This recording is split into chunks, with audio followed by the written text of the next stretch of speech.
Hello, I'm Mr. Ibrahim Makoga from Educare TZ. I'm teaching physics. In our session, we are proceeding with physics revision equation about our topics that we have learned in our media. Also, there are tutorial session about different equation, as I've said, and the session for all topics from Form 1 up to Form 4.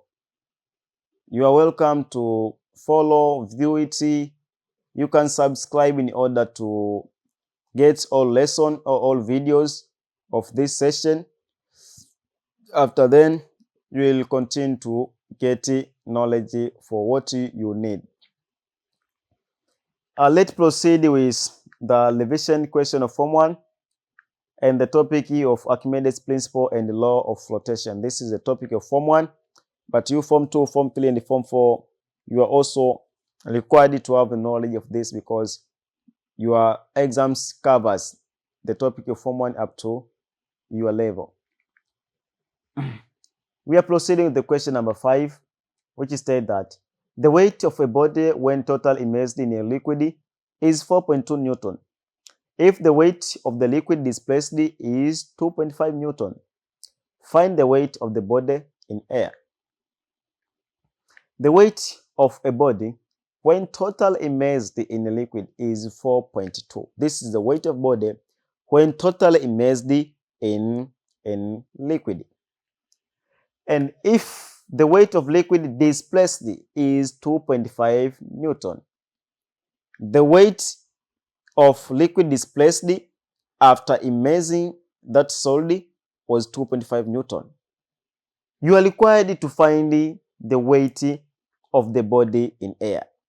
Here you are required to find the weight of a body in air. It means that you have given the weight of water displaced, you have given the weight of object measured in water. It means apparent weight. Apparent weight you have given weight of body, apparent loss of weight when in water. You have given you are required to find the real weight in air. So apparent weight here is 4.2 Newton. Up plus is equal to 2.5. Why say up plus? You have given that if the weight of water of liquid displaced is 2.5 Newton, we know that up plus is equal to 2.4 Newton. Up plus is equal to the weight of fluid displaced.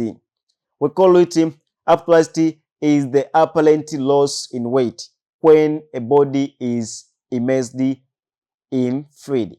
Apparent loss of weight when a body is displaced or is immersed or submerged into a fluid.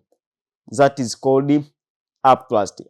Or we can say up plus is equal to the weight of liquid displaced. So that is why we say up plus is equal to 2.5 equal to the weight of liquid displaced. Here required real weight or weight of object in air. From up plus, as said, up plus is apparent loss in weight. It means that if you take real weight minus apparent weight, you take the weight that is lost. That is lost. So here make R the subject. Make R the subject. R will be equal to U plus A. R will be equal to U plus A. Then R will be equal to 2.5 plus 4.2. If you make the calculation here, you get R is equal to 6.7 Newton. This will be the real weight of the body. Real weight of the body in air is 6.7 Newton. So the weight of body in air is 6.7 Newton. So this was simple. Ilikuwa ni kawaida tu. Ilikuwa ni recall formula inayotusaidia kutafuta up plus. Ukishatafuta kwenye ile formula, tafuta make the subject little weight au weight of body in air, unakuja kupata.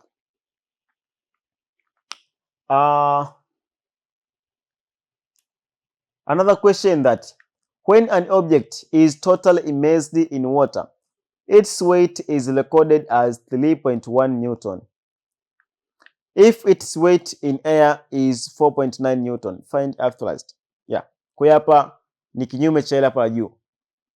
Juu ulikuwa umepewa F thrust, ulikuwa umepewa na apparent weight.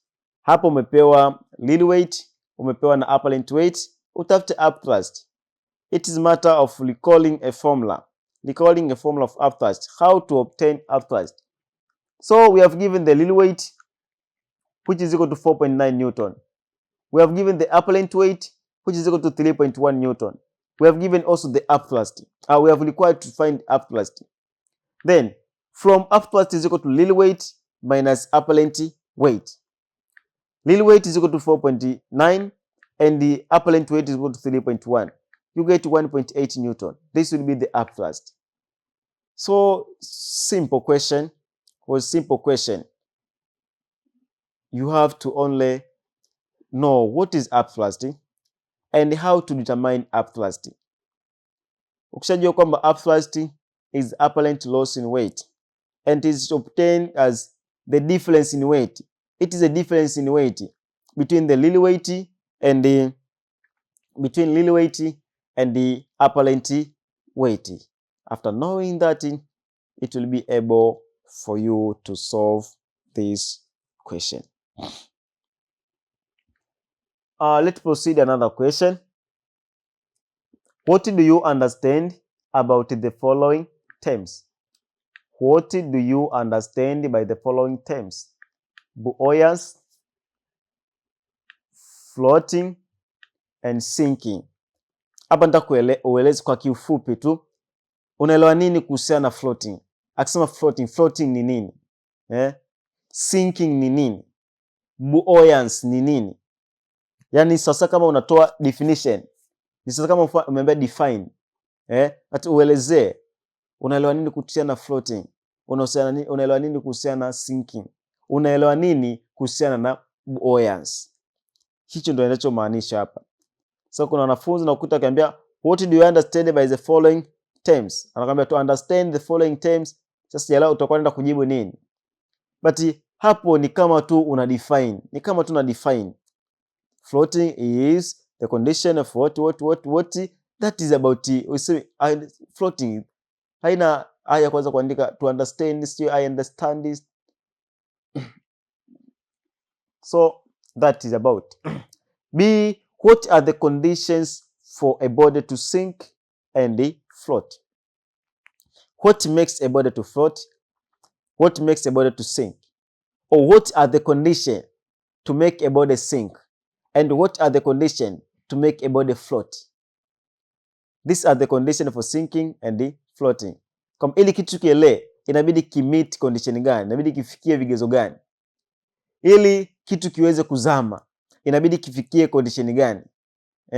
Hicho ndo inatakiwa ujibu hapo. Kwa hiyo itakiwa mwanafunzi aende kujua tu conditions za sinking ni zipi na conditions za floating ni zipi. So that was about the question number 6. After then, let's see the answer. We say buoyance. Buoyance is the ability of an object to float. Uwezo wa kitu kuelea. Hiyo ndio inaitwa buoyance. That ability of body to float over a fluid, that is called buoyance. And sometimes you can be asked the buoyant force. Buoyant force is the force that makes an object to float. Kwa hiyo buoyant force ndio force ambayo ni force ambayo inaifanya object iweze kuelea. Lakini buoyance tendency. Buoyance ni kama tendency of object to float or tendency of a body to float. But buoyancy is a force. Buoyancy is the force which helps a body to float over fluid, to float on a fluid. That is about buoyance, kitu ikiweza kuelea. Floating is the tendency of an object to be suspended in or remain on the surface of a fluid due to the upthrust. This upthrust is what known as buoyant force. So that tendency of a body to remain suspended on a surface of a fluid, or to remain suspended on the fluid, or at the surface of the fluid, that is called floating. Kitu kinavyobakia juu ya fluid, kwa mfano kwenye maji, unakuta umeweka kitu kwenye maji kinabakia pale juu, kuelea, kinaelea, hiyo ndio floating, kuelea. Sasa sio kitu tu kibaki pale juu. Unaweza kukuta kuna kitu yani kama kimezama chote, kimezamishwa, lakini hakijafikia chini kabisa. Umeweka kwenye, kwa mfano umeweka kitu kwenye maji, ulivyokutumbukiza kikafichika kabisa, maji yote yakakizunguka, lakini hakijazama kufika chini ya ndoo. Umeweka kwenye ndoo, lakini ukuta hakijafika kwenye ndoo kabisa, maki bado kinaelea. Kuna buoyant force pale ipo, ila kwa nini kimezama? Kilihitaji kwamba mpaka kidisplace amount ya volume au amount ya water ambayo itakuwa iko na weight yake, ili uweze kufanyaje, kuwa supported, ili uweze kuwa supported. Ndio maana unakuta kilizama, lakini kabakia kinaelea katikati ya maji. Hiyo ni floating pia. But sinking is the tendency of an object to fall or drop to the lower level in a fluid, lower level. Yani kwamba ili tuseme kama kitu kimezama, kishuke chini kabisa mpaka kifike kwenye maji kabisa chini. Kwa mfano umeweka kwenye ndoo, kizama mpaka kifike kwenye mwisho wa ndoo, hiyo ndio sawa, kitu mfano kimezama. Lakini kizama kikiwa hakijafika mwishoni mwa ndoo, na bado ina float, bado inafanya floating. Meli yenyewe kizama, unakuta inazama kabisa mpaka ifike chini kabisa huko. That we call it sinking, to fall or drop to a lower level of fluid,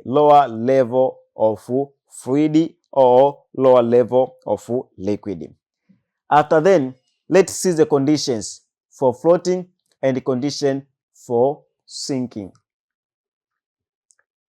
Condition for sinking.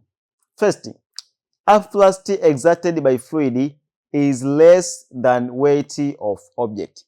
Upthrust exerted by fluid must be less than weight of object. Upthrust inabidi iwe ndogo kuliko weight ya object. It means that weight of water displaced must be less than weight of object. Ndivyo kitu kifanyaje, kizame. Condition number 2, object denser than fluid. Object must be denser than fluid, means object has greater density than fluid. An object must have a density greater than the density of fluid. This condition will help a body, or will make a body to sink. Endapo density ikazidi density ya maji au density ya fluid, hicho kitu kitafanyaje? Kitazama. And condition for floating. Upthrust exerted by fluid must be equal or greater to the real weight of the object. Kwamba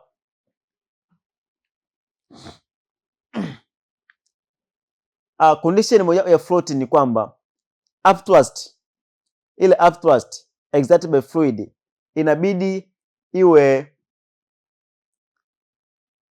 kubwa au sawa na ile real weight ya object.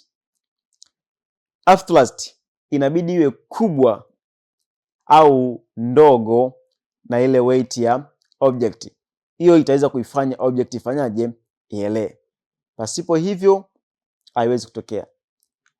The density of body must be less than that of the fluid. Density of body must be less than that of fluid. Density of object inabidi iwe ndogo kuliko density ya fluid. Also, volume of submerged object must be large enough to displace a lot of fluid. Pia ile object ambayo imezamishwa kwenye fluid inabidi iwe na volume kubwa ili kwamba iweze kudisplace kiwango kikubwa cha maji, kiwango kikubwa cha fluid, kiwango kikubwa cha liquid. Kwa mfano meli inaweza kuelea. Kitu ambacho kinafanya meli iweze kuelea ni kwamba ina volume kubwa ambayo inachukua maji mengi sana. Yale maji mengi yote yale yanaweza kuisapoti meli kuweza kuelea, yanaipa weight, yanaipa upthrust meli, ambayo hii upthrust inaifanya meli iweze kuelea. So that is about this. We are required to determine the application of flotation. Flotation is applicable in daily life in various areas, like in filling balloons. Huwa inatumika kwenye kufill balloon. Also filling hot air balloon. Kuna balloon, kuna hot air balloon. Balloon ni ya kawaida, inatumia gas, kwa mfano helium au hydrogen, hizi light gas, na yenyewe inaweza ka float, inaweza ikafanyaje, ika float. Lakini hot air balloon, this is a balloon that consists of a bag called the envelope, and that envelope contain air. When the air is heated inside, it tends to expand. It expands, increasing the volume. After increasing the volume, it means that making the density of the balloon to be less than air, so makes the air to rise up. Kwa ile kuexpand inaifanya density ipungue, afu unakuta ile balloon inafanyaje, inaanza kupanda juu, inaanza kuelea. That is about a hot air balloon. Also submarine, nyambizi, inaita nyambizi. Nyambizi ina uwezo wa kuzama na kunyanyuka kwa sababu ya namna imekuwa constructed. Imekuwa constructed ya kwamba ina hollow space ambayo ballast, ina ballast. Ile ballast inaweza ikaingiza maji au ikaingiza hewa. If you want a submarine to be submerged, the ballast are allowed to take in water. When the water is entered to the ballast, it tends to increase the density of submarine. When the density of submarine increased and be greater than the density of sea water, a submarine tend to sink. But when we want to refloat, a submarine, air is forced inside the ballast and the water is expelled out, leading to decrease in density of submarine, and the submarine will rise up and float over the surface of water. Also ships, as we have said, ships are made to displace large volume of water in order to float. Also it has a hollow space which decreases the density of ship. Also hydrometer. Hydrometer is constructed with an air bulb. Air bulb tend to displace large amount of liquid to make a hydrometer to float over that liquid. So that is how flotation is applied. Last question, that a uniform pencil floats upright in water with 8 cm of its length immersed. What length is immersed when it floats in glycol?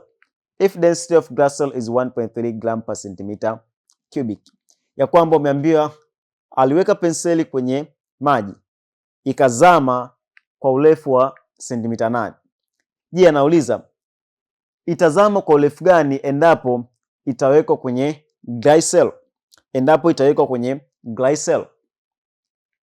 Hapo concept ambayo inabidi utumie hapa ni concept ya relative density. Kwenye relative density kuna kanuni ya kutafuta relative density kwa kutumia mass of substance, kutumia mass of substance. Na tunajua kwamba relative density huwa ina compare density ya kwenye density of substance relative to the density of water, relative density of water. So the length that will a pencil will be submerged on water will be different to that of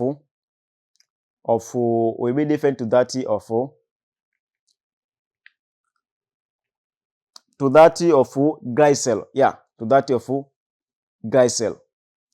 Kwa itazama kwa urefu tofauti.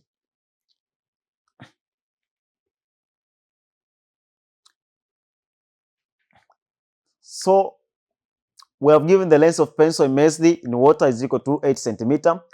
Density of glycol is equal to 1.3 gram per centimeter cubic. And density of water is equal to 1 gram per centimeter cubic. Length of pencil immersed in glycol is what we are required. Then we say, but relative density of glycol is equal to mass of glycol, density of glycol over density of water. But here,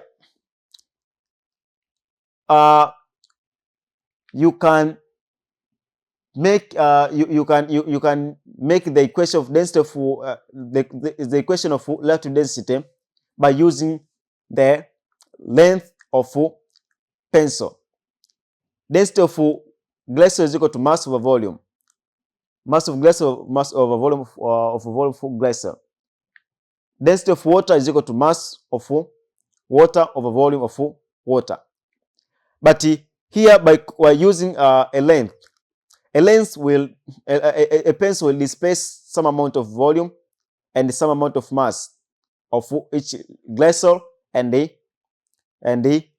glycol and the water. After making